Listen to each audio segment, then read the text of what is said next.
Assalamualaikum warahmatullahi wabarakatuh. Halo. Perkenalkan, nama saya Diana dengan NIM 2012130715. Di sini saya akan sedikit menjelaskan tentang ijazah. Video ini saya buat untuk memenuhi tugas ujian akhir semester mata kuliah Ushul Fiqih 2 dengan dosen pengampu Ibu Rina Juliana MPD. Selamat menyaksikan. Ijtihad itu menjadi elemen kunci dalam perkembangan hukum Islam, menjembati teks wahyu dengan kondisi sosial yang terus berubah. Nah, ijtihad itu berperan penting dalam merumuskan hukum untuk persoalan baru di berbagai bidang seperti sosial, ekonomi, dan teknologi. Adapun poin-poin yang akan saya jelaskan yaitu tentang syarat seorang mujtahid, produk atau hasil ijtihad, dan metode atau cara berijtihad. Nah, syarat-syarat seorang mujtahid itu ada beberapa. Yang pertama, dia tuh harus menguasai bahasa Arab seperti nahwu, shorof, dan balaghah untuk memaknai teks syariat. Yang kedua, itu harus menguasai ilmu Al-Quran, ayat hukum, tafsir, asbab al-nuzul, naksih, mangsuk. Yang ketiga, menguasai ilmu hadis, sanad, dan matan untuk menilai kualitas hadis. Dan yang keempat, menguasai ushul fikih dan ijma, kaidah istinbat, hukum, dan konsensus ulama. Dan yang kelima, memahami maqasid asy-syariah, tujuan syariah untuk menjaga agama, jiwa, akal, keturunan, dan harta. Dan yang terakhir yaitu memahami realitas sosial fikih al-waqi' agar ijtihad itu tetap relevan.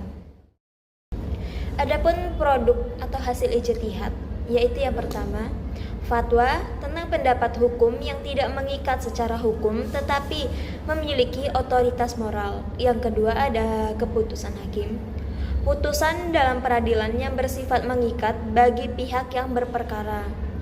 Dan yang ketiga itu ada perundang-undangan, hasil ijtihad kolektif yang dikodifikasi dalam bentuk peraturan resmi negara. Dan yang terakhir, sifat produk ijtihad itu relatif, dinamis, dan dapat berubah mengikuti perkembangan zaman, tempat, dan kondisi. Adapun cara atau metode pelaksanaan ijtihad yaitu yang pertama, penguasaan teks dan ilmu dasar, yaitu mendalami Al-Quran, hadis, bahasa Arab, dan ushul fikih secara komprehensif. Yang kedua ada analisis konteks, menganalisis konteks sosial, kondisi masyarakat, dan mempertimbangkan kebutuhan serta aspirasi umat. Dan yang terakhir itu ada penyelarasan etika dan konsultasi, memastikan keputusan yang selaras dengan etika Islam, keadilan, kemaslahatan, dan berkonsultasi dengan ulama lain. Nah, adapun persyaratan mujtahid secara klasik dan modern.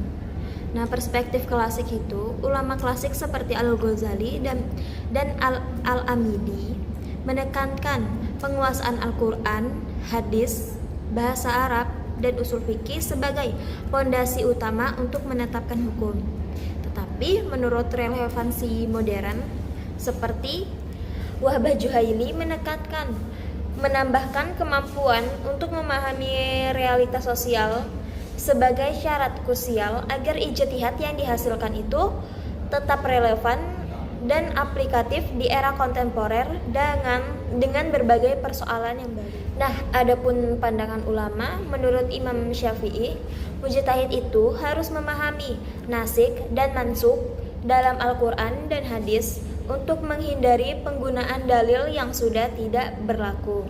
Adapun menurut Ibnu Qayyim al-Jauziyah, mujtahid itu perlu memiliki sifat adil dan takwa sebagai dasar kepercayaan masyarakat pada hasil ijtihadnya. Nah, adapun contoh kasus yaitu penerapan ijtihad dalam transaksi keuangan berbasis teknologi digital atau vintage syariah.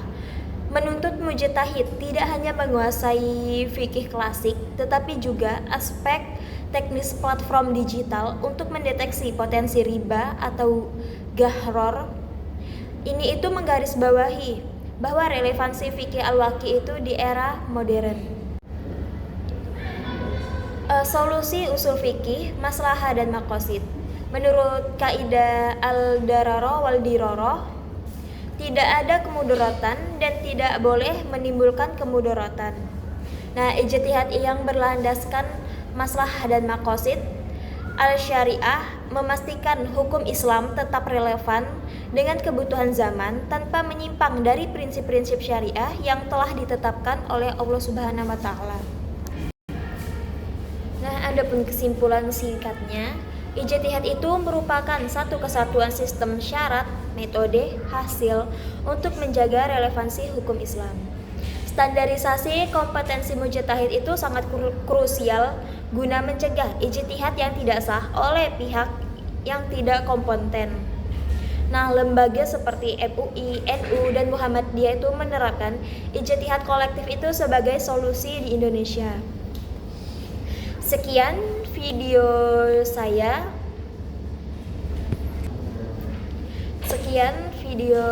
Dari saya tentang syarat ijtihad, produk atau hasil ijtihad, dan cara atau metode berijtihad.